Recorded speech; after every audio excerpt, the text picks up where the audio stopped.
Good evening, everybody. This is Truth Seeker here, and Happy New Year. I know it's been a little while since I made a video. There's been a lot going on in my personal life, work and home-wise. I just haven't had the time to get around to making a video, even with the holidays, especially with the holidays. So I thought that I'd start the new year with a video as soon as I was able to do so, and the recent publication of the 2019 Watchtower statistics gave me a good reason to make a video. I've done so in the past, and we're going to take a look again at Watchtower statistics and the trending that's going on. Watchtower is not the most transparent of religions, especially in the area of finances, but they do publish these unique statistics, and not many religions do anything like it. In fact, I'm not sure I know of any other religion that really publishes anything quite like these statistics that Watchtower does. So we'll take a look at these, and I hope that you gain some insight and benefit from it. I do think that when you take a look at some of these statistics, it does give some information, some insight into what's happening with the Watchtower, and I think it's a good thing to take a look at these numbers and see what's going on with Watchtower. So without any further ado, we'll go and take a look at these numbers. Before we really get started into looking at these statistics, I just want to point out that many of the numbers that I'm presenting here were obtained from Paul Grundy's website, JW Facts. He has been keeping a running tally of the published statistics. I think he's got the global statistics back to 1962. And he also offers the yearbooks, which contain statistics, and I think they go back, he has yearbooks that go back to the 1920s. Although the series of statistics that are currently kept by Watchtower I think they date back to if not the late 1940s, they date at least into the 1950s or the later part of the 1950s. So Watchtower has been keeping these statistics for quite some time. Now, the reason they keep these statistics is because they're an apocalyptic organization. They're not doing this to keep tabs on really the progress that they're doing as an organization, although it may seem that way. The reason they are keeping these statistics, and they publish them year by year, is to keep their laity, their members, informed on what they believe are the trends leading towards or bringing them towards the end times. It is an end times religion. They believe that Armageddon is just around the corner. And so for those who believe in the Watchtower teachings, what they call the truth, they think that certain trends may be indicative, the way they would interpret these trends, they may interpret them as being indicative of they're getting closer and closer to the end times.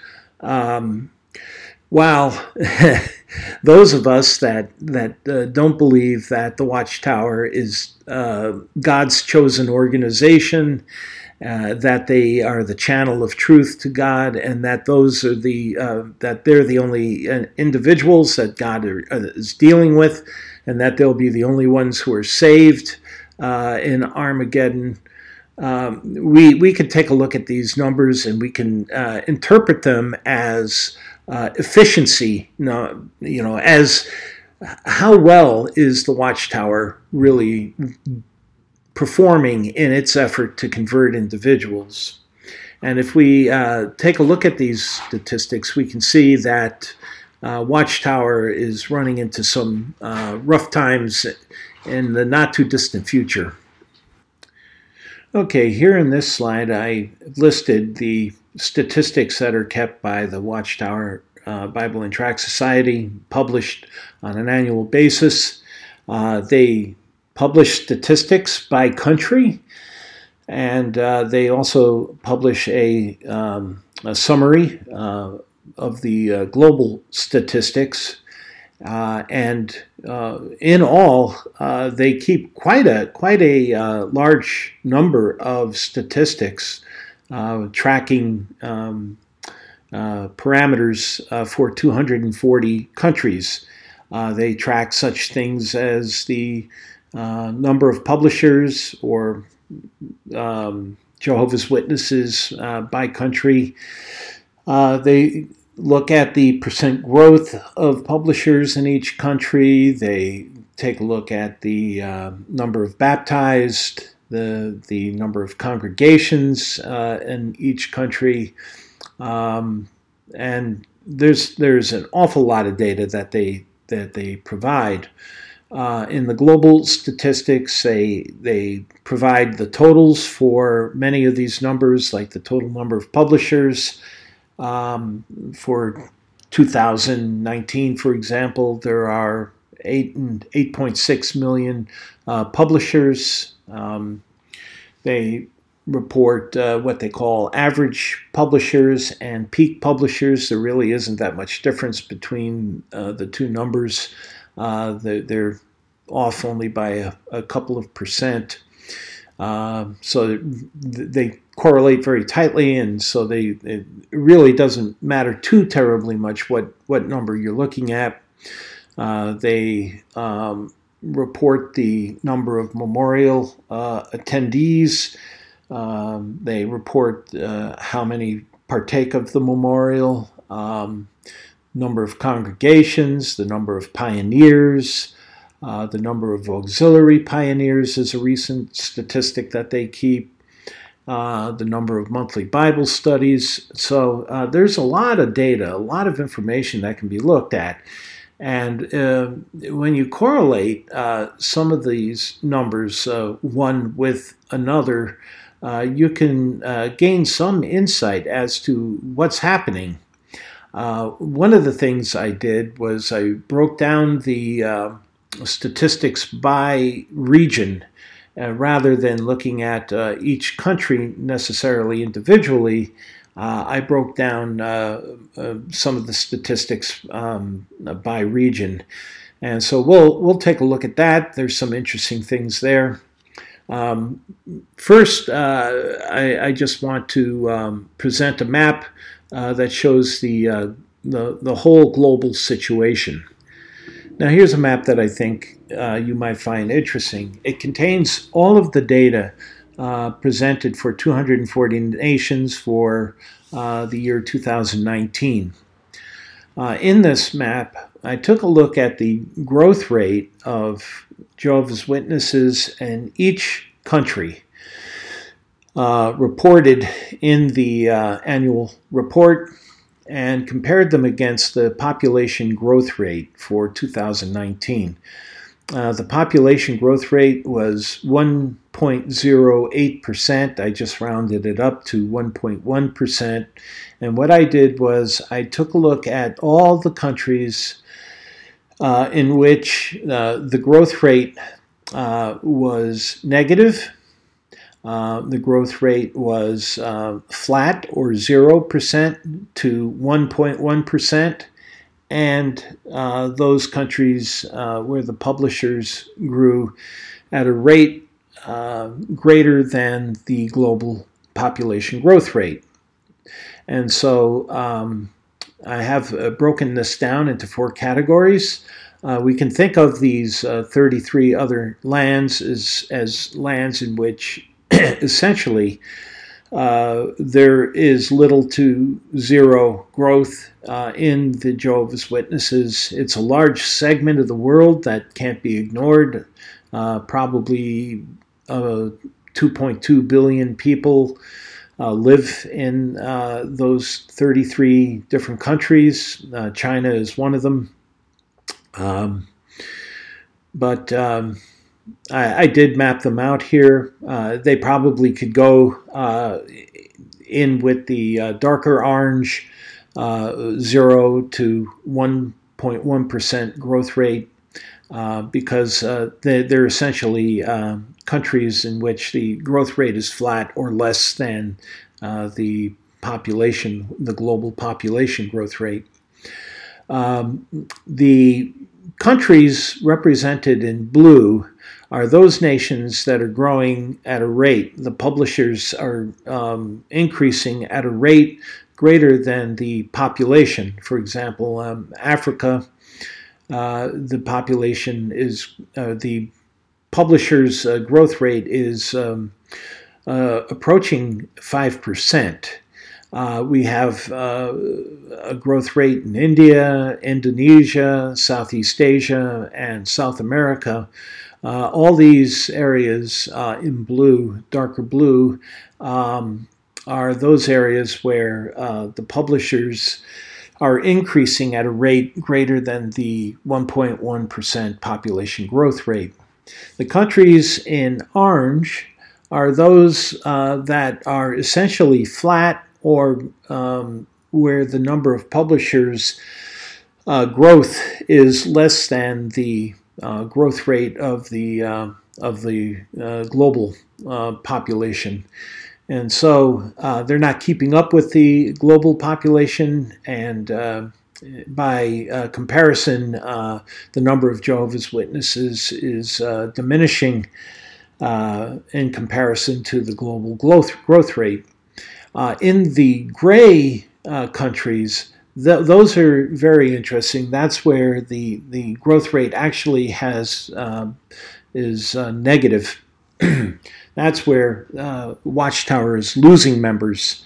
They're actually shrinking in these nations, and a good portion of Europe, a large segment of Europe, is the number of publishers is shrinking. You can see in Cape Town, or not Cape Town, but South Africa, the number of publishers is shrinking. Canada. We can see in places like Australia and in the United States and parts of Europe, the growth rate is either flat or is below the global growth rate. In the United States in particular, using the peak publishers numbers, the growth rate is less than 1%. It's I think it's 0.22% if you use the peak publishers numbers. I think if you use the average publishers numbers, you may find that the actual growth rate is negative. They apparently, Watchtower stopped publishing the average publishers of numbers for a couple of years. 2018 was included, but again, I found a very, very tight correlation between the average publishers and the peak publishers, and you can use that tight correlation to estimate a number for the average publishers for 2018, and so again, I'll show that correlation a little later in this presentation, but there is a correlation coefficient of 0.9998, 3 nines and an 8 between average publishers and peak publishers. So you can derive an estimated value for 2018 average publishers using the peak publishers numbers. So this is a pretty interesting graphic that shows the condition. This is a significant matter for Watchtower because, as we'll talk about a little later, these regions in which Watchtower is growing most rapidly are those nations that are economically more depressed. They are the developing regions of the world. Economically, they represent the poorest nations, whereas the wealthier nations, the nations that have the highest gross domestic product (GDP), are areas like China, Europe, North America. Though the wealthier nations, the growth of Watchtower is essentially flat or receding in those nations, and so that really plays a big role in Watchtower's future when it comes to revenues. So it's a matter that we'll take a look at a little bit later in this presentation. Now, this is a chart that corroborates what I had just been saying about the map. I had taken the 240 nations and broken them down into 7 regions: South America, Oceania, North America, Europe, Africa, Asia. And I compared them against the growth rate, the population growth rate, the 1.1%.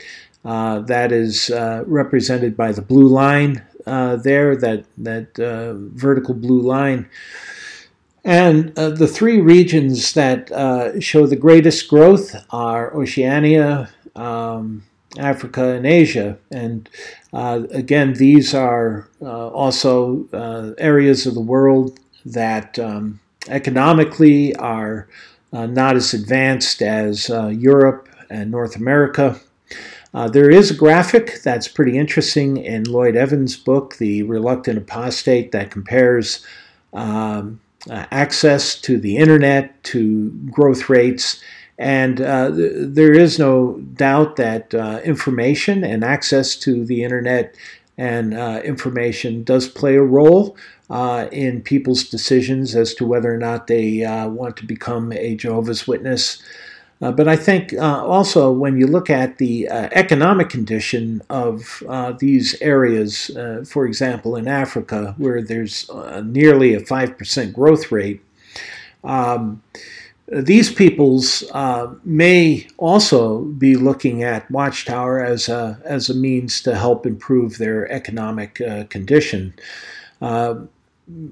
Religions are known to be benefactors to the poor, and so I think Watchtower benefits from that to some extent in these areas of the world.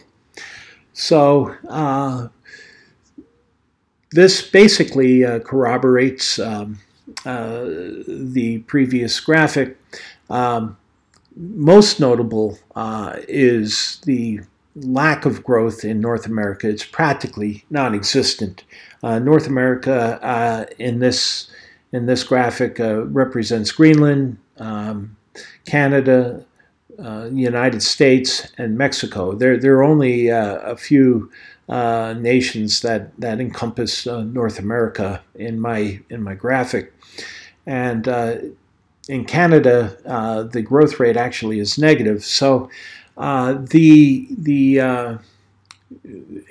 this part of the world, we're seeing this is the heartland or the homeland of Watchtower, and we're not seeing a very good success in Watchtower's witness efforts in their own backyard. In Europe, they're really suffering setbacks. They've had a lot of bad publicity, especially in the area of child sex abuse and protecting children against predators, sexual predators, and that's hurt Watchtower's reputation pretty badly, and that has reflected itself in a loss of membership in this region. So I think that plays a large role in the negative growth that we see in Europe. Boy, I got a lot of charts, and I'm going to have to try and accelerate this. This is just another graphic that shows the annual growth by year, and this is the difference in the number of publishers from one year to the next. So this represents the growth rate from 1963 to the present time. In the mid-1970s, you see those bars that go south. They're going below the zero line. That happens to be the infamous debacle with their prediction of 1975 being the end of the world. Armageddon was going to come, and God was going to set up His kingdom. You could see that prior to 1975, there was a pretty significant increase in the growth rates, and now these are the difference in publishers from one year to the next, as I mentioned, adjusted for the death rate. And that death rate in 1963 was different from the death rate today. I used the global death rate statistics. I didn't use country death rates. Each country has its own death rate. I just used the global number. It's a lot of work otherwise. But as you can see here, there's some interesting things that have taken place. There was a peak in the very early 1970s when Watchtower was preaching that Armageddon was going to come in 1975, and then a sudden decline. They lost people for several years afterwards, after the 1975 debacle. That's when the governing body took over. There was a coup in leadership in Watchtower. Up until 1976, Watchtower was run by one person, the president of the society, starting with Charles Taze Russell, and it moved to Joseph Rutherford, and then Nathan Knorr. And Knorr, when he died in 1976, the mantle of power within the Jehovah's Witnesses transferred to the governing body. Watchtower then recovered. You could see that by the 1980s and 90s, the growth rate really peaked out. But by the beginning, the end of the 1990s and the beginning of the 2000s, we're beginning to see a trend downward. And the growth rate today is not too different from the growth rate in absolute numbers. And again, these are global numbers. This is a global growth rate. Not really too terribly different from what it was in the 1960s. And so Watchtower is not really succeeding very well with its ministry on a global basis. This slide here basically is the death rate that I used from between 1962 and 2019. This is the year-by-year global death rate, and you can see that it's declined significantly since the early 1960s. But this is the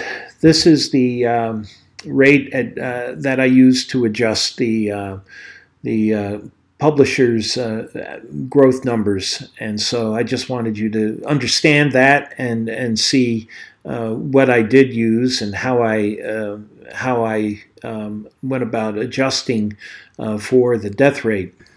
Now, at this point, you may be asking, well, what about the Watchtower's boasting of its number of baptisms for 2019? There were over 300,000 baptized in 2019. That was the highest number of baptisms in about 20 years. And doesn't that have an impact? Isn't that turning things around with Watchtower?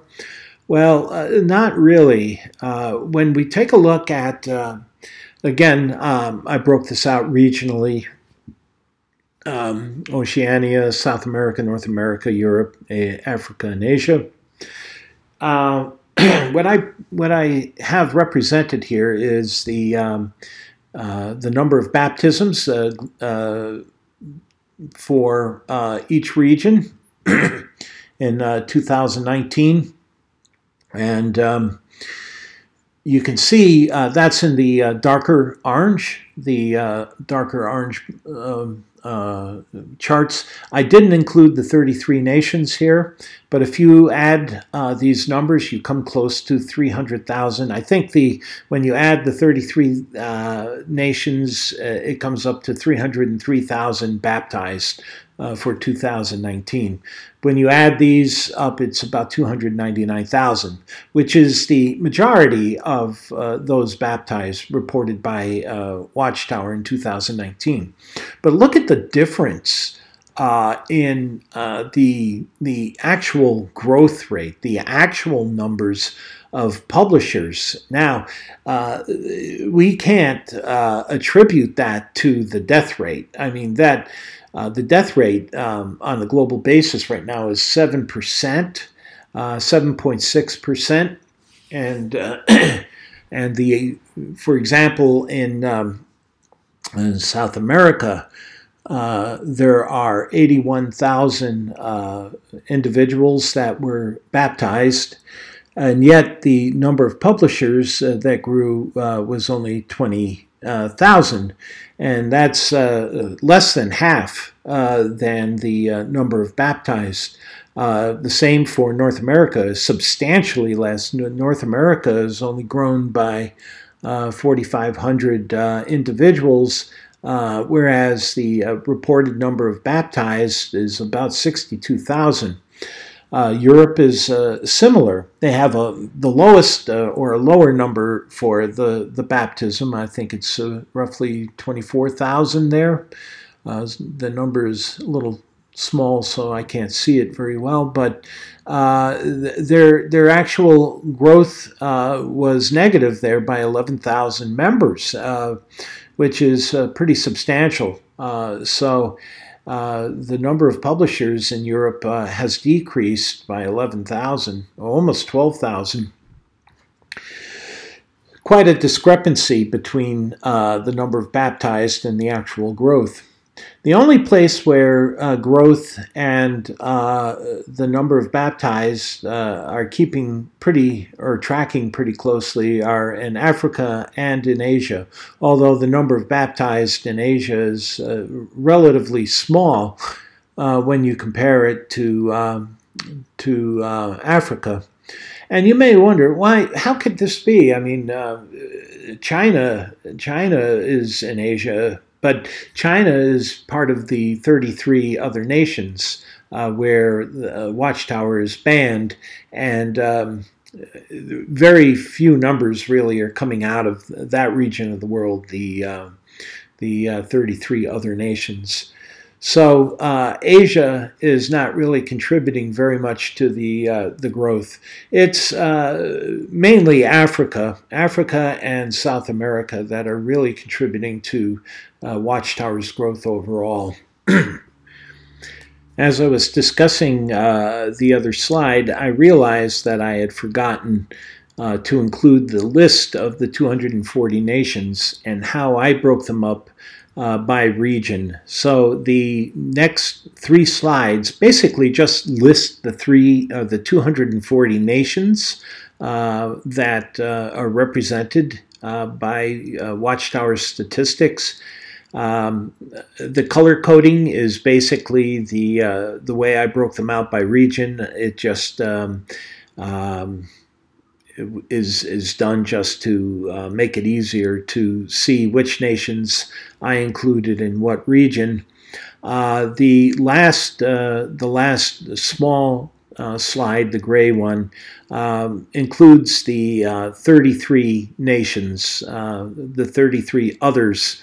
So the first 3 slides that you see here comprise 207 countries. So if you want to know what countries that I included in each region that I am discussing in these statistics, you have it here in these tables here. In this table, I've compiled the statistics by region for some of the parameters that are tracked by Watchtower. The global population, the 2019 peak publishers population. Again, I used the peak for 2019 just because it was a little more conservative when I dealt with the growth rates. I could have used the correlation that I discovered between peak and average publishers. Again, extremely tight correlation that I would have a high degree of confidence, but I'd rather use actual numbers, so I use the peak publishers.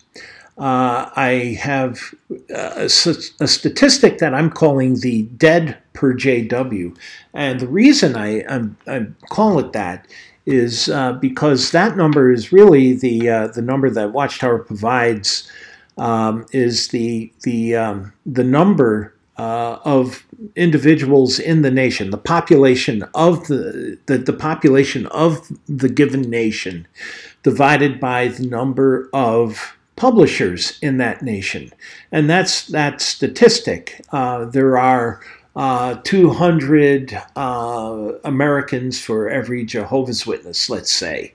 I'm just making that number up, but that's basically what they publish, and they publish that for every country. Now, I did this for each region, but what this amounts to are the number who will die in Armageddon for each publisher in a given region. So in Asia, given the totals and the fact that there are 2.5 billion people represented in Asia and only 460, or let's say roughly 500,000, 500,000 publishers in Asia, it roughly comes out to 5,403 individuals for every publisher. Well, these are the 5,000 individuals who are not going to make it through Armageddon. These are the ones that God is going to destroy in Armageddon. What this statistic means is that the Jehovah's Witnesses in certain parts of the world are going to have more work burying the dead than in other parts. For example, in the United States or in North America, there will be less for the Jehovah's Witnesses who survive Armageddon to do, because there will only be 221 people dead for every Jehovah's Witness. In the 33 other lands, it's going to be a bigger task for those who are Jehovah's Witnesses. You would think for people whose lives are in jeopardy for being a Jehovah's Witness in those countries, that God would want to go light on them in Armageddon and bless them with having withstood greater trials. But instead, he's going to be blessing them with 10,000 burials per person. So this statistic just doesn't make sense. Neither does the Watchtower's doctrinal teachings. It's a gruesome and morbid thought, but that's really what that statistic amounts to. Unless they do a better job of converting the world over to what the Watchtower calls the truth, there are going to be an awful lot of dead people to bury, essentially over 7 billion people on this earth to bury. And they're not evenly distributed across the earth. Apparently, God has certain nations where he favors the people more than other nations. I think that Watchtower's take on things that God or Jehovah is going to basically be blessing those nations that just happen to be allow Watchtower more freedom to operate. That shouldn't gain or curry favor from God. God should have no favorites in the world. All people should. In fact, there's a scripture that says that God has no favorites. He says that it doesn't matter if you're Jew or Greek or male or female. I think that this is a scripture. I believe it's in Romans. I believe it's in Romans. It doesn't matter what sex, what nationality you are. You're all one in God. But these numbers don't show that. It shows that God has favorites. In fact, Watchtower does teach that God has favorites because Jesus came down in 1919 or 1914, according to Watchtower teachings, and inspected the Watchtower Society. And over the 5-year period of 1914 to 1919, identified and selected Watchtower over all Christian or so-called Christian organizations and chose them to be his channel of communication and distribution of the truth to the world. Another thing about this chart or this table that you'll see are some negative numbers when you take a look at things regionally. The number of pioneers, for example, in the 33 other nations has declined. The number of congregations in various areas have declined, notably in North America, where you see a 2.6% decline in the number of congregations. You see in 33 other nations a decline in the number of congregations. So different areas of the world where we're seeing certain trends and a certain reduction of operation. I've also provided the memorial attendance, although that's a statistic that really doesn't hold a tremendous amount of meaning, but for Watchtower, I guess that really basically shows the number or potential for what potential exists out there for Watchtower to grow. Again, there are 8.6 or 8.7 million publishers reported, as you can see in the totals in this chart. and nearly 21 million memorial attendees. That means Watchtower has the potential to grow by over a factor of 2 if all of these individuals are baptized. And that's another statistic here that I provided in this table. So you do have these numbers and for whatever interests you may have in them by region. Again, North America still tops the globe in the number of publishers, with over 2.2 million publishers in North America, although South America is rapidly approaching North America, and Europe is lagging behind at third, and declining. Now, an important statistic that Watchtower tracks on a global basis is the number of hours preached.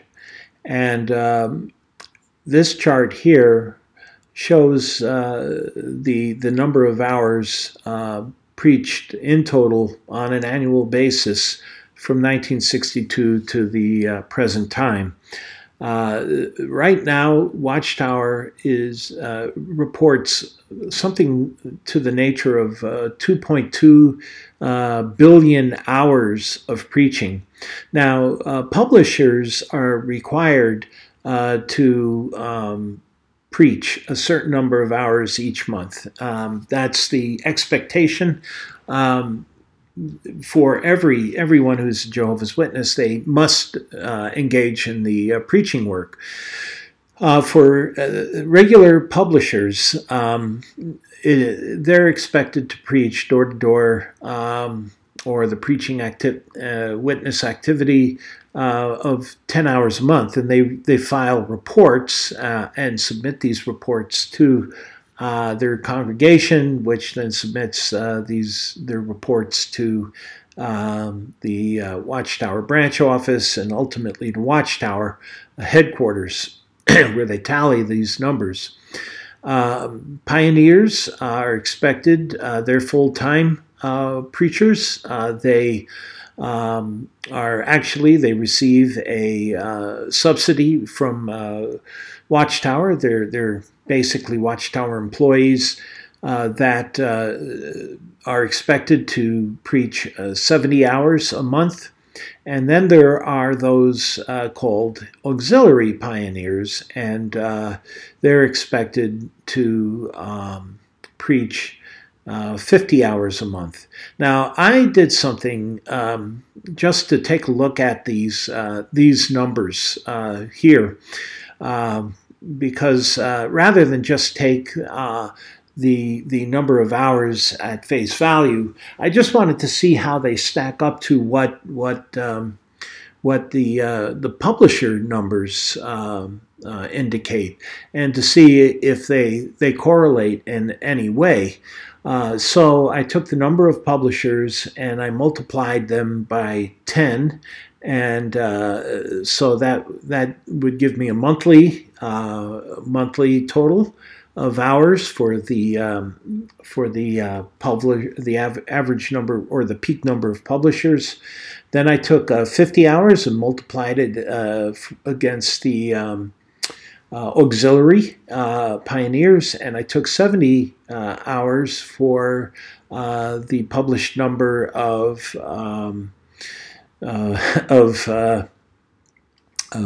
pioneers, full-time pioneers, and compared them against the published numbers.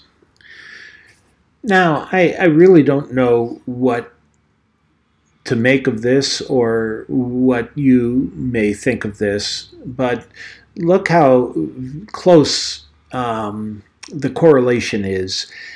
This is a little bit too close for comfort. You would think that there'd be a little bit more scatter in the numbers if the reported hours were truly honestly represented by duplicating the number of hours that theoretically 8.6 million publishers and how many pioneers and how many auxiliary pioneers would report, and correlating them against the actual reported number of hours, and getting this tight a correlation is a little bit strange, to say the least. What I think now, I don't know. It's possible that Watchtower has fudged the numbers a bit. I wouldn't put it past Watchtower to do so. I mean, this is an important statistic because it is the amount of time and effort that is put into the preaching work that results in converts. And results in an increase in the numbers of Jehovah's Witnesses. I mean, as the Apostle Paul said, if there were no preachers and no one to hear to preach the word of truth, then there would be no one converted. I mean, blessed are the feet of the whatever that scripture says. I'm beginning to forget scripture now, but anyway, the Apostle Paul made that point that the preaching effort and the witness effort is a very important effort, and so this statistic is very central to Watchtower's mission as an organization in trying to convert as many people from a horrific death in Armageddon as possible, and to find that I fabricated numbers, and that those numbers can correlate so closely for the last 60 years is a little mind-boggling. What I suspect this may indicate, because I don't really think that Watchtower would go that far as to fabricate their own number of hours. What I think is that they've put in such a fear in their members. The expectation and the focus to witness is so central to being a Jehovah's Witness that's a key measure, a key thing for remaining in good graces in the congregation. You have Big Brother watching you all the time, your fellow congregation members, and the expectation. I mean, the elders are always there watching you and watching your attendance and your activity. You have to report.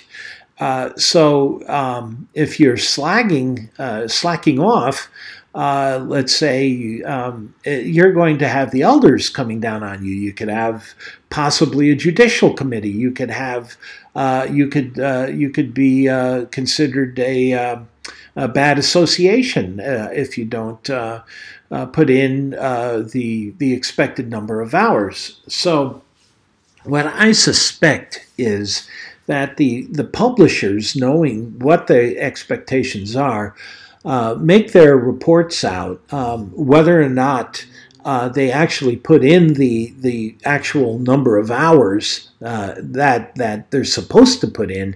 I'm sure that they're witnessing, and I'm sure that they're putting in the time. But to put in such exacting numbers such as this makes me suspect that the individual witnesses all around the world are reporting what is expected of them and not actually what they're doing. And I've heard these stories. I heard stories that individuals fudged their sheets when they didn't make their times, just so to keep the elders or keep other congregants off their backs. So I think that's more what's indicated by this correlation, but it does show that it does give some insight into the Watchtower that there is a high degree of control over their members when concerning expectations, especially expectations to do the witness work. After all, their name is witness, Jehovah's Witness. I am a Jehovah's Witness. So I think the average publishers are more afraid of the consequences of reporting honestly than they are with honesty itself. So I don't put a lot of faith in this total number of hours preached. But I do think that that the number of hours certainly is large, and that it has increased as the numbers of witnesses have increased over the years. Since 1963 or 62, there's been about an 8 or 9-fold increase in the number of Jehovah's Witnesses, and so that alone is a reason to believe that the number of hours of witnessing is also going to correlate or to increase, correlating to the increase in the number of publishers. So with that said, I think an important relationship is how many hours does it take to convert or to get one individual to baptize? And that turns out to be a pretty interesting statistic. Now, this is a pretty interesting statistic. I took the number of hours that were reported by Watchtower and divided it by the increase in the number of publishers by each year. And I did this for 1962 through 2019. And these are the death-adjusted numbers, so it's not just the simple increase of reported publishers from one year to the next. I adjusted it for deaths. And you can see here that there's been a substantial increase in the number of hours it takes per person, increase in the number of publishers. And that shows that the preaching effort has become less and less efficient.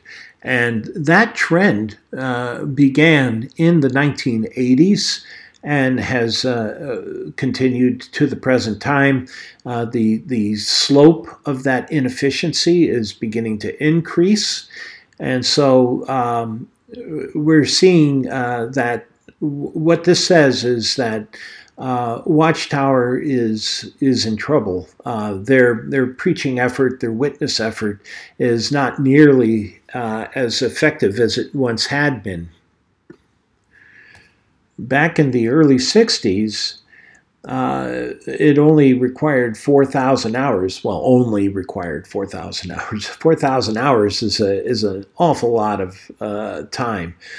But for each publisher, the increase of publishers by one publisher, 4,000 hours of preaching went into increasing the number by one. That has changed to about 20,000 hours in 2019. We can see that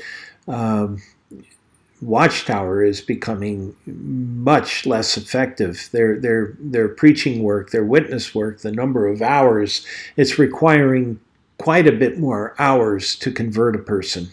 And it's more likely that the people that are being baptized, that are boosting the number of publishers, are actually born-ins and not really so much individuals that are coming from outside of the religion. Back in the 1950s and 1960s, there was a greater number that were being actually converted from other religions into the Watchtower. But today, it's more likely that the increase in publishers is likely more what they call organic growth or internal growth, born-ins that become baptized. It's interesting that Watchtower, that we see this statistic because Watchtower, and we'll see this a little later, was looked at by Pew Research, and it turned out that back when Pew did their statistical study on Watchtower, that they had the greatest turnover rate of any religion, and they called it a turnstile, that revolving door religion. There were a lot of people that would come in and a lot of people leaving, and so there wasn't a lot of retention. And we see that the XJW community has grown tremendously, especially in recent years, as more information has come out about Watchtower, especially with regard to its policies in the child sex abuse scandals that are emerging and becoming much more public in recent years. This graphic is just another way of showing the same thing as the previous graphic, except this is using the absolute growth numbers versus hours preaching. And I plotted from 1962 to 2019, or 1963 to 2019, the absolute growth numbers, death adjusted, versus the number of hours preached. And you can see here that over the years there has been a substantial reduction, especially in more recent times, that the number of individuals that have increased, let's say the number of publishers that have increased from 2018 to 2019, compares really with the number of publishers growing in the early 1960s, but with a substantially larger number of hours required to get there on the x-axis, on the bottom of the x-axis. So you could see that Watchtower is really becoming less and less effective in its preaching. During the 60s into the early 70s, you could see that it was becoming more substantially more efficient, and the results were that there was with an increase in the number of hours preached, there was a substantial response, that there was a much greater growth. But since the mid-1980s in particular, there's been a substantial decline in the effectiveness of their preaching work and the number of hours put into preaching. Now we're going to switch gears a little bit and take a look at the number of congregations. And it's not surprising that over the years from 1962 to the present time, that the number of congregations has increased. There has been, again, an increase in numbers. In the early 60s, there were around 1 million Jehovah's Witnesses. Currently, there are 8.6 million Jehovah's Witnesses, so there's been more than an eightfold increase in the number of Jehovah's Witnesses in that 60 some about close to a 60-year period. Yeah, it's about 60 years. I'm 65. I was born in 55. So, yes, early 60s, 1960 is 60 years ago. So, it's not a surprising thing to see this trend.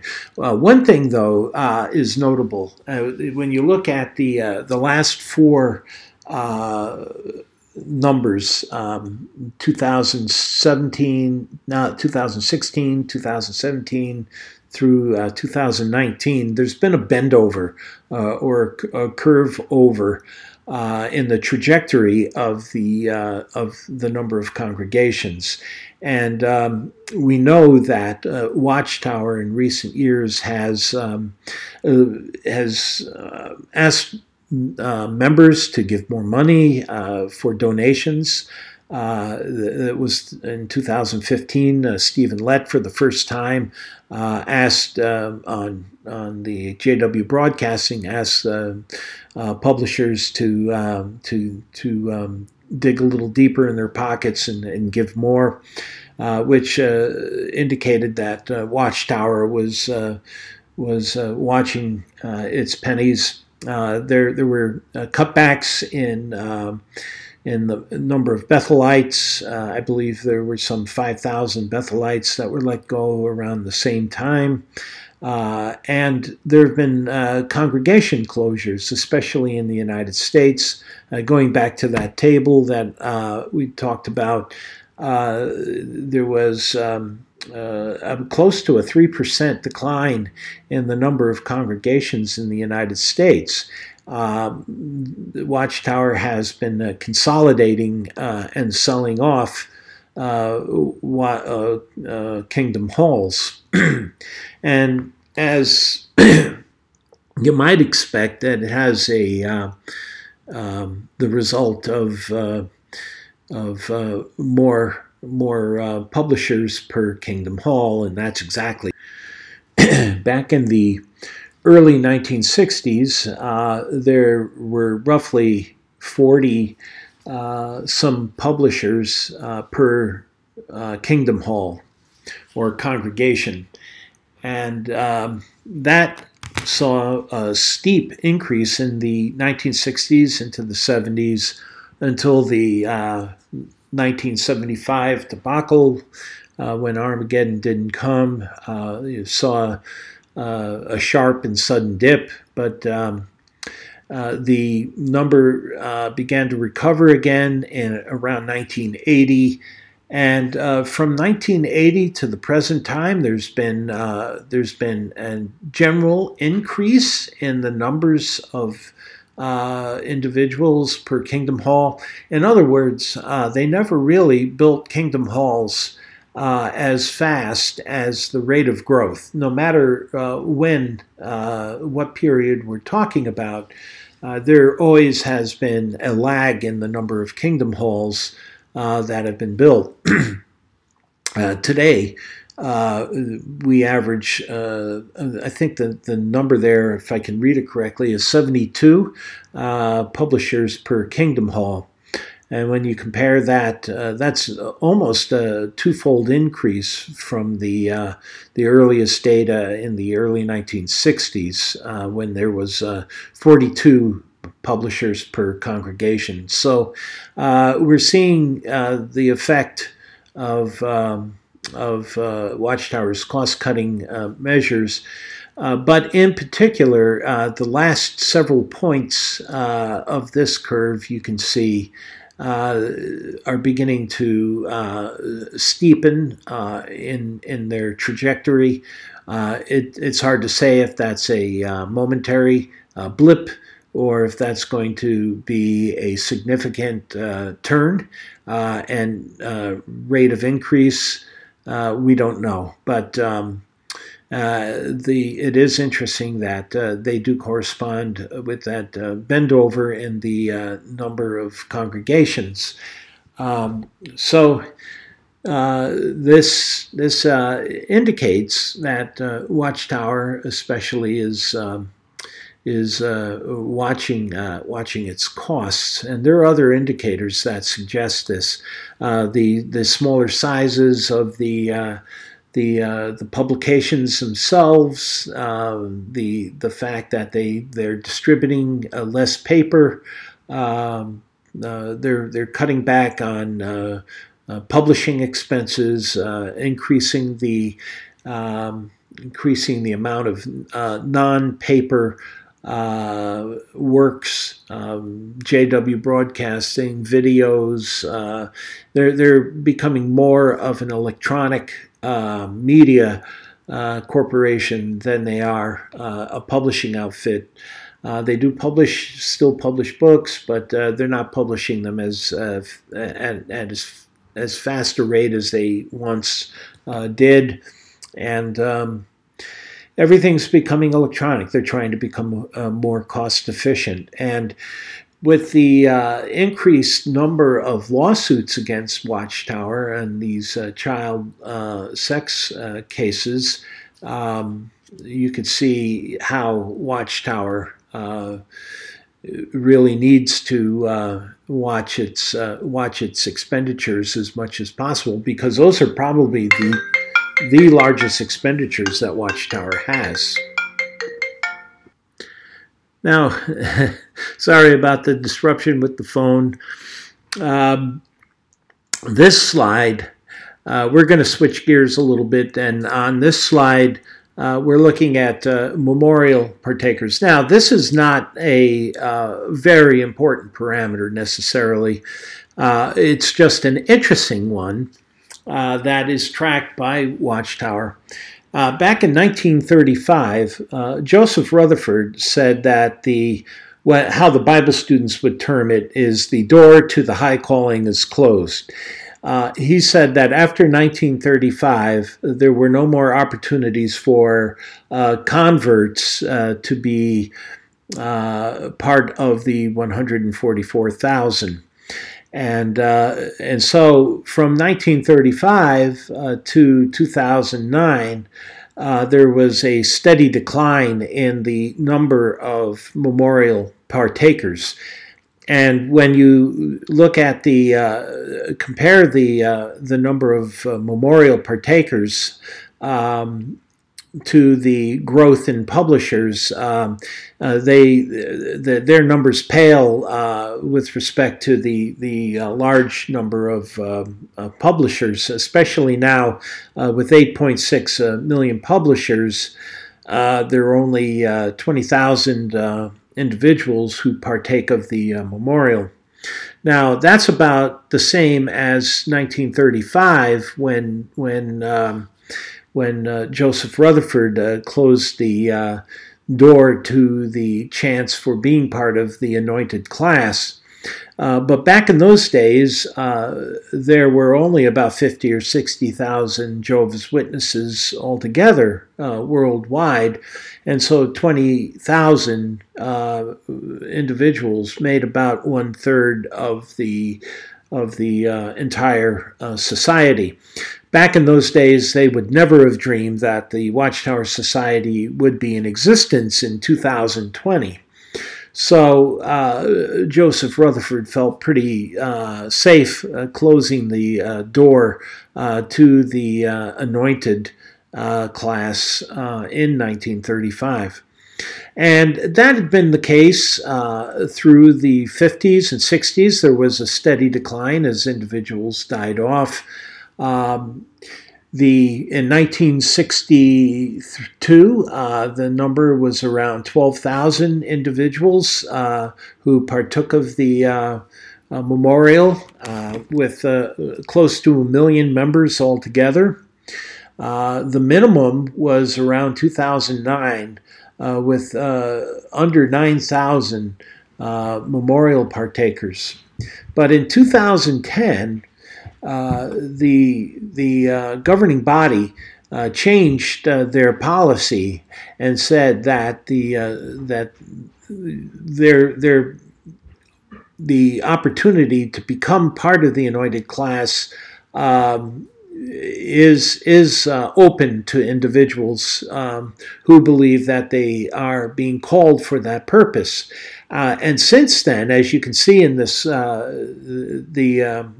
this blue curve, there's been a substantial increase. I mean, a sharp increase in the number of memorial partakers. It shot up from under 9,000 to close to 20,000 today. So it's doubled in just a few years. Now, again, compared to 8 million or 8.6 million publishers, you're not going to attend a memorial and see too many people partaking of the emblems. It's just a rare thing for a Jehovah's Witness to see. Not for Bible students. Bible students, all of them believe that they're running for the prize of the high calling, and that they're all going to, if they're faithful, will be part of the 144,000. But the interesting thing is where they may come from. Now, I don't know if anybody's really taken a close look at this, but I've taken a look at a statistic called ordained ministers, which is something that very few people talk about. And we're going to take a look at this in the next slide. I just want to explain one other feature of this slide. It looks more complicated than it is. I just plotted two things here on this chart. The blue is the absolute number of partakers of the memorial. And again, as you can see, that it was in decline until 2009 and then shot up sharply from 2010 onward. The orange curve and the orange dots is the relative percent change of the number of memorial partakers from year to year. I plotted them on a second axis on the same curve just to be a little more efficient on data presentation. You can see that the rate of change has steeply increased in recent years as a result of the policy change. As you can see, there is one orange dot that's way at the top of roughly a 25% change. So there's a substantial increase, and it may continue for a little while. Although there is some information that I found that may explain where this number may come from. I would have thought that it was just the rank and file publishers who may have gotten the idea that they were being called to the 144,000. But now I'm beginning to question that, and with this next slide, I'll explain why. On this chart, I have the number of memorial partakers from 2009 to 2019, plotted as a bar graph. And you can see here the steady increase, and it's been a pretty steep incline over the last decade. Now, the orange bars represent what Watchtower identifies as ordained ministers. Now, if you go back to the earliest Watchtower yearbooks, the earliest yearbook is the 1927 yearbook covering year 1926. Watchtower had what they called pilgrim speakers, and they published the names of these speakers. Now, pilgrim speakers were individuals who were in agreement doctrinally with Watchtower, who were sent out by Watchtower as representatives of the Watchtower Society. And they were sent to different ecclesias that needed support, ministerial support. They may not have had elders. Back in the early days, there were a lot of ecclesias that were not organized. These pilgrim speakers helped organize ecclesias so that they knew how to run themselves. Back in those days, the ecclesias were autonomous. That changed in the 1930s when Rutherford called all the shots. Classes no longer elected their own elders and no longer made their own decisions. They all basically had to follow the dictates and directives of the Watchtower Society, the headquarters. But back in the 1920s, it was a different situation. Now, these ordained ministers, these pilgrim speakers, their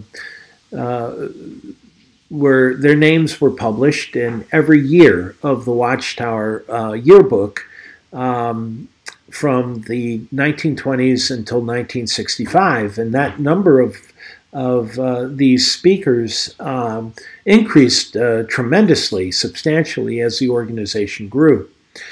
In the mid-1930s, or actually even earlier, in the late 1920s, they dropped the name of pilgrim speaker, and by the mid-1930s, these speakers, these individuals, were identified as ordained ministers of the Watchtower Society. Now, the list had grown so large that they stopped publishing it by 1965. But they still publish the number of ordained ministers in their annual statistics. And so I don't know who these individuals are. They're not pioneers necessarily. Pioneers are identified separately as a separate statistic. And so these ordained ministers must still be the elders that are selected by Watchtower in Watchtower. Again, Watchtower has 20,000 volunteers in Bethel homes and branch offices all around the world. Now, Bethelites take a vow of poverty, and they pay an extremely small stipend for their living expenses. And so Bethelites have very little incentive, really, to stay with them. Corporations, for-profit corporations, offer bonuses, offer benefits, offer 401k, retirement benefits to entice and to incentivize employees. Well, Watchtower doesn't have really anything to incentivize their employees or their volunteers, as they call them. So I suspect now, looking at this number of ordained ministers, the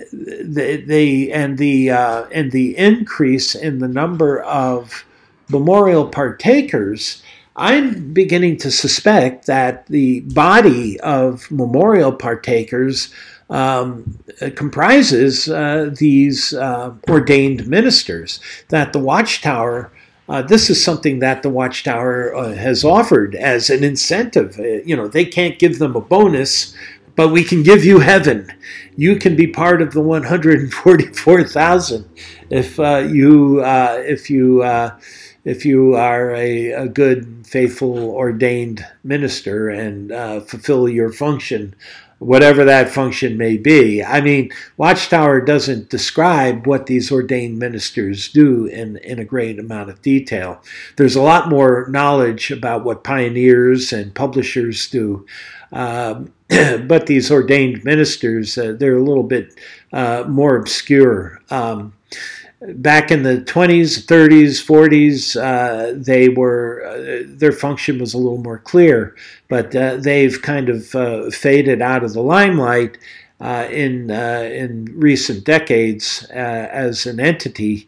They still exist. Watchtower still identifies them. They still report a number for them.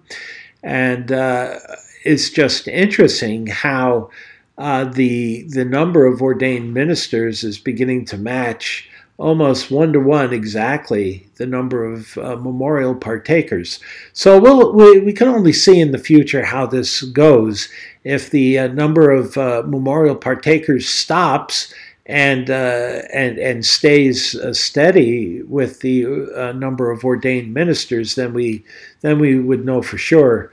If the blue curves overshoot the orange bars, then we'll know that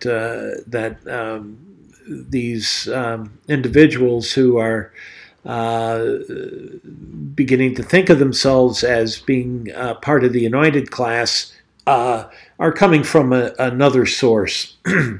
So anyway, it's not a very important statistic, but it's just an interesting aside. And it's possible that this is something that Watchtower has done, the governing body has done, to incentivize those that are working in close coordination with the Watchtower. Now, the last topic I want to touch upon happens to deal with Watchtower's finances and their financial condition. We've talked about how some of the statistics indicate that their witnessing work is not as effective, that they've incorporated cost-cutting measures, they've asked for increases in donations, and Watchtower seems to be having or running or facing a future of financial struggles. Recently, they sold off all their properties in Brooklyn and made a windfall on those properties. I guess it's been guessed or estimated that windfall may amount to as much as $1.5 billion, maybe even higher in value when they move their headquarters to Warwick. But the statistics that we've seen show that Watchtower is running into some troubles. The number of hours it takes to convert a person, the fact that the growth rate in Europe has gone into the negative. In the United States, the growth has flattened out. And in other parts of the world that are less economically developed, we see most of the growth in Watchtower's numbers coming from that area.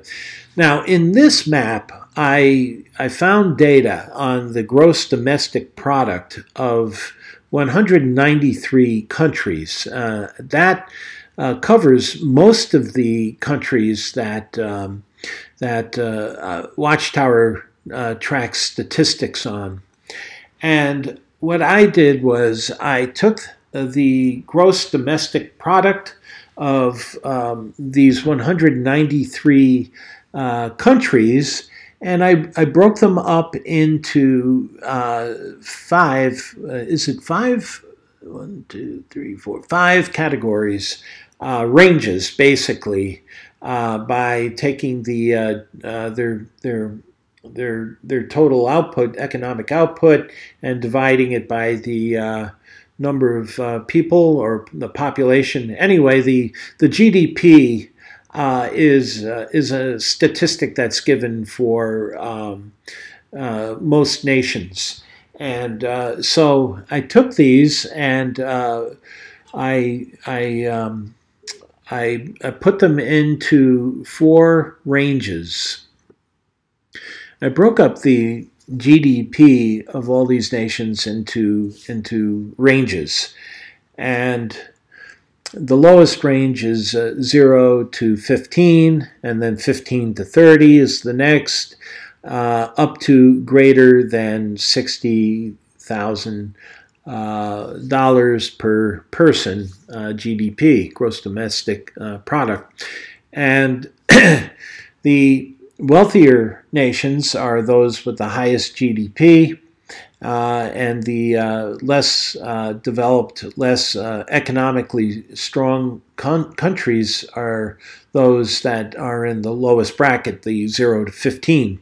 And as you can see here, the poorest countries are Africa, which is all a lighter blue, India, Southeast Asia, Indonesia, and the Philippines, that region. And the next lowest category incorporates a good portion of Asia and South America. And so the areas in which the greatest growth for Watchtower are also in the most economically depressed parts of the world. Switching back and forth between the growth map and the GDP maps, you can see that the growth regions for Watchtower are very, very similar. They match one another. That it is very evident that Watchtower's greater part of its growth is coming from the poorest nations in the world. Now, with that, Watchtower also, as a demographic, even in those regions of the world where the GDP is the strongest, as a demographic, the Jehovah's Witnesses represent the lowest economic portion of those nations that are even in the higher ranges of economic development. Around 2014, 2015, Pew compared 12 different religions in the United States and took a look at a number of demographics that were associated with these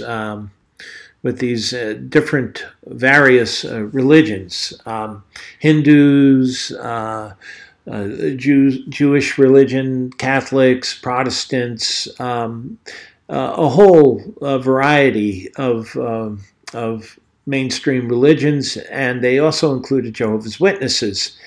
And this is a chart that they published that you can download off the internet from Pew, and it shows the relative percents, the economic or income brackets, income ranges per household for the different religions. And you can see that Jehovah's Witnesses are among the lowest from an economic perspective, the second lowest demographic. And I can show that in this table that I created, where I ranked the different religions by economic prosperity. Now, this table that I created was taken directly off of that chart that I just showed from the Pew Research. And what I did was I took the data and I ranked them by the various columns. I used the sorting function from Excel, and it turns out that the richest religious demographic is the Jews, or Jewish, is the Jewish religion, where 44% of those who are Jewish earn $100,000 a year or more. Again, these are somewhat dated. I guess the numbers are from 2014. They're about 5 years old. But I don't think that the situation has changed much. These are probably still pretty valid. Hindus, if you're in the Hindu religion, you're doing pretty well. Mormons are among the top 4. Of the 12 religions looked at, Jehovah's Witnesses ranked 11 out of 12. 40, I think that says 48% of all Jehovah's Witnesses in the United States. Now, this was a U.S. A survey that was done. 48% earn less than $30,000 a year. The next bracket is $30,000 to $50,000 a year, and about 25% of all Jehovah's Witnesses surveyed fell into that bracket. Only 4% of Jehovah's Witnesses earn $100,000 or more. You can bet the governing body, if they don't individually make that much, they certainly are living in a manner that is equivalent to that bracket. So they may not be getting direct monetary compensation for their role as governing body members, but they're being compensated in other ways. I mean, there are Rolex watches that are being worn by the governing body members on television. They're wearing fine tailored suits. These men are traveling in first class when they travel around the world. I understand that they have homes that have been built around the world to accommodate them when they travel. So the governing body members are living like CEOs, even if they're not being, if there's no direct monetary remuneration for their services leading the Watchtower. Only 4%. In fact, the historically black Protestant demographic, which was the lowest in ranking, had 8% earning $100,000 a year or more. So that there are twice as many of that demographic earning in that bracket than Jehovah's Witnesses. So, interestingly enough, Jehovah's Witnesses are among the poorest individuals in the United States when you're looking at household income by religious denomination. Now, again, this goes back to Watchtower's troubles from an economic point of view. They did ask for money in 2015, and they did give some information. Again, now Watchtower is not financially a very transparent organization. They don't report their income, and they don't file taxes. They're a tax-free organization.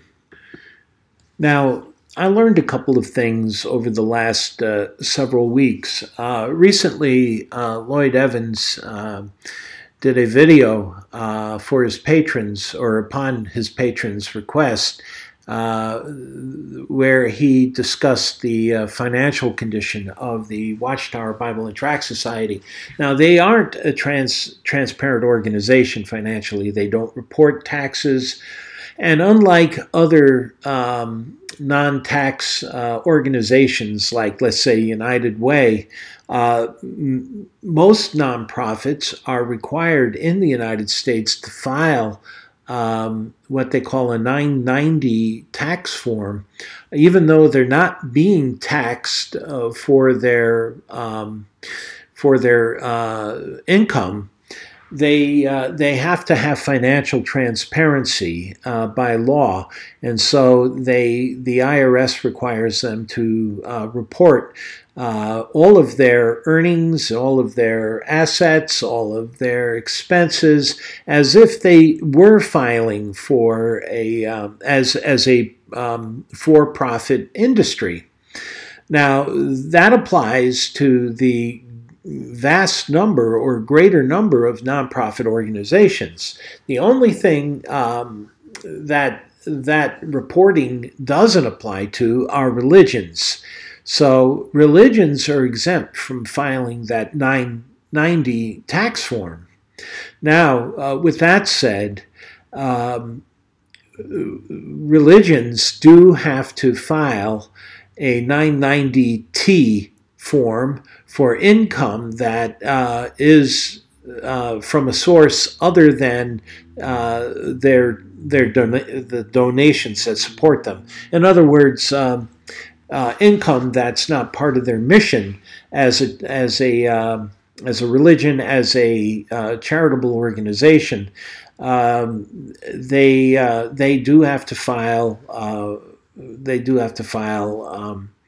A form, a 990T form.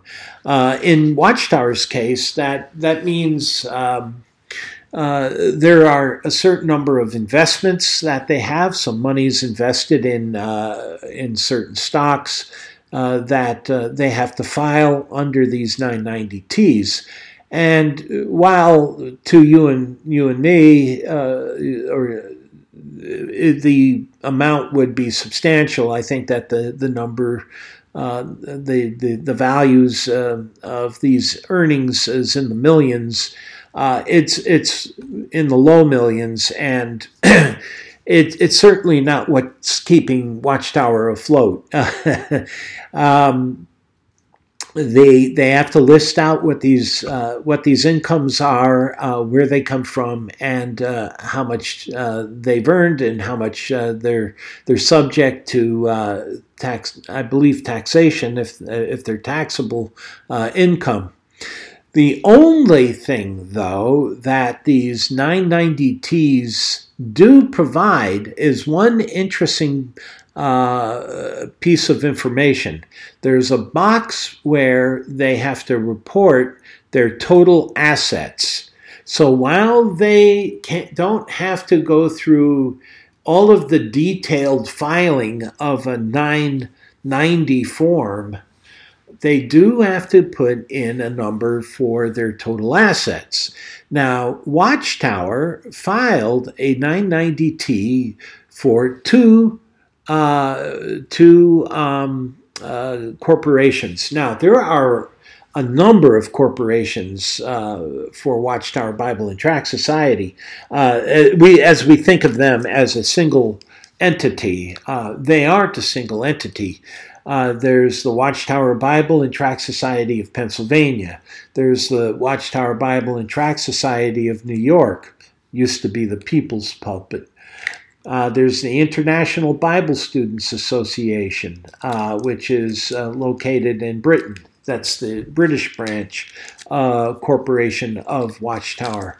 There's also the Christian Congregation of Jehovah's Witnesses, which is a relatively recent corporation that was established by Watchtower. So Watchtower, the thing, or the society as we know it as, is actually comprised of a number of corporations. And two of these corporations, the Watchtower Watchtower Bible and Tract Society of Pennsylvania, filed a 990T in 2017, and the Watchtower Bible and Tract Society of New York filed a 990T for 2018. Now, in the box that lists their total assets, the Watchtower of Pennsylvania recorded $1 billion in that box. And the Watchtower Bible and Tract Society of New York filed $1.6 billion in that box. So totaling those together, we get $2.6 billion, or close to $3 billion in total assets. Now, the problem is that's just the number. We don't know what is included in those assets. Now, for a regular corporation that's out for making money, a for-profit company, they have to identify all their assets, which their liquid assets, that's things like how much money they have in reserve, how much revenues they brought in. They also have assets of properties that can be liquidized, equipment and machinery, which has value, are assets, although those are assets that depreciate over time, like your automobile. When you buy your automobile in, let's say 2020, you buy a nice 2020 Honda, and by 2030, that nice $30,000 Honda that you bought in 2020 is worth about $200. So there's a depreciation in time with equipment. So certain assets do have a depreciation, but these all have to be figured out and summed up by corporations that have to pay taxes. And they have to list specifically what these assets are. Here, Watchtower, all they have to do is put in one number in a box, and they don't break this out into, what these assets are. All we know is they reported $1 billion for one corporation and $1.6 billion for the other. Now, with that said, there was an article in the 2002 Newsday magazine when Watchtower was still in Brooklyn that listed the 40 top earning corporations of New York City. And Watchtower fell into that list. They were identified at number 32. You can look this up on the internet. You can find Newsday Magazine 2002, top 40 companies. And they were number 32, listing revenues of $951 million annually. Now, we don't know where that information came from. Newsday didn't say where that information came from or whether or not that information is revenue. So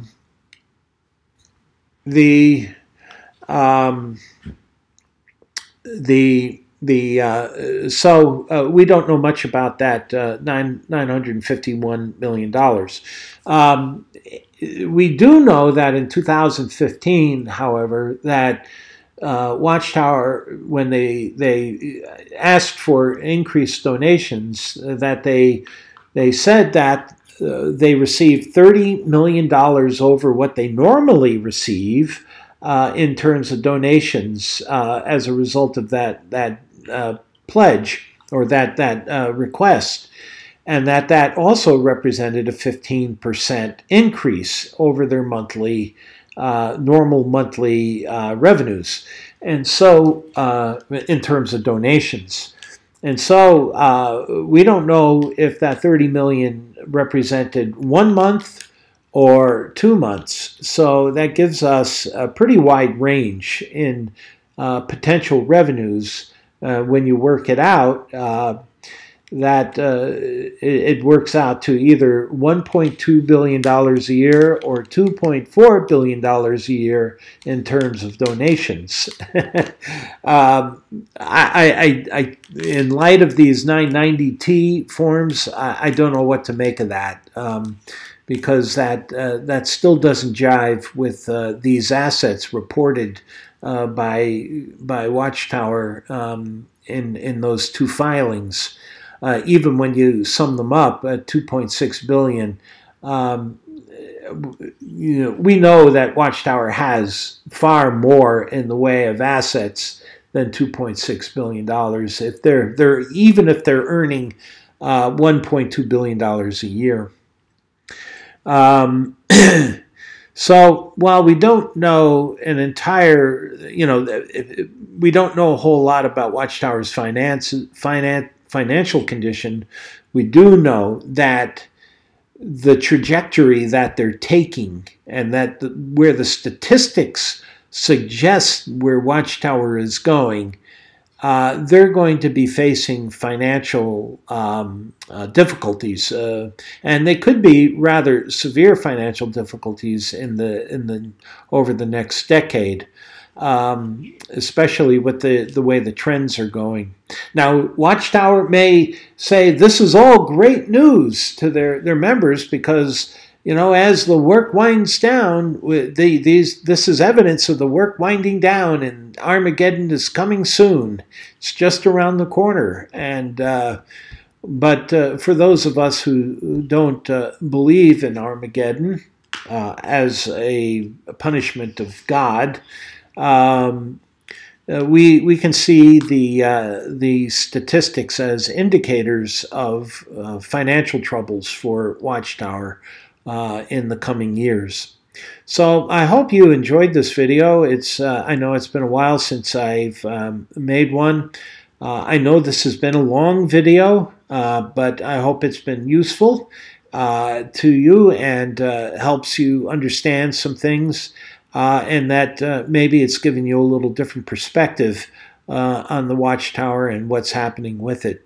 So this is Truth Seekers saying so long, and I wish you all well, and I hope it won't take another month and a half before I make another video. So I hope to be seeing you all soon. And thank you very much for being patient, because I know this has been a long video.